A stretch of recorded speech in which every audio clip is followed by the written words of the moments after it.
Hi guys, how's it going? Welcome to the Scan Tool Network. In this video, we're just going to show you a quick video of the Ancel FX3000. We're in a Nissan right now, and as you can see we have the check engine light on this vehicle. So we're just going to show you this tool and how it will allow you to diagnose a check engine fault. Now this kit is available just by clicking the link directly below this video.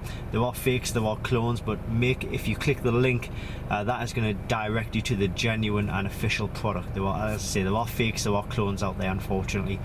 Which makes everybody's job a lot harder. So we'll get into it. We'll just click on to the diagnose option, and we'll click on to the scan option. There's a couple of ways you can do this. You can either go with the diagnose or the scan option. Well, we're going to find our specific manufacturer, which is Nissan. So here's Nissan, and then we're going to click on to Nissan, the top one.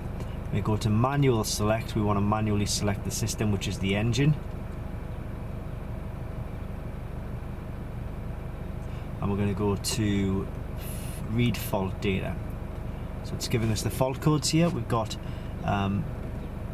P2A00 AF sensor 1, which is, I believe, is an O2 sensor, and then we've got a few other faults as well, but I think most of these relate to the O2 sensor.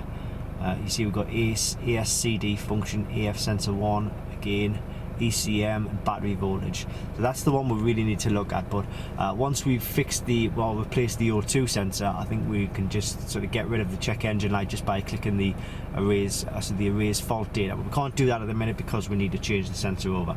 But once that's done, this tool will allow us to get rid of the check engine light. But it's just really a quick demonstration of this tool working on a Nissan, just to show you that it will give you the fault codes if you do have any problems with the engine system of your Nissan, or any other vehicle as well. In fact, as you probably saw earlier, it covers a lot of manufacturers, but it covers engines, ABS, airbags, and transmission as well. But as I say, if you are interested in this kit, use the link in the description below, because that's going to make sure that you are taken to the genuine product and the genuine listing for this tool. Okay, thanks for watching, and I hope this helps.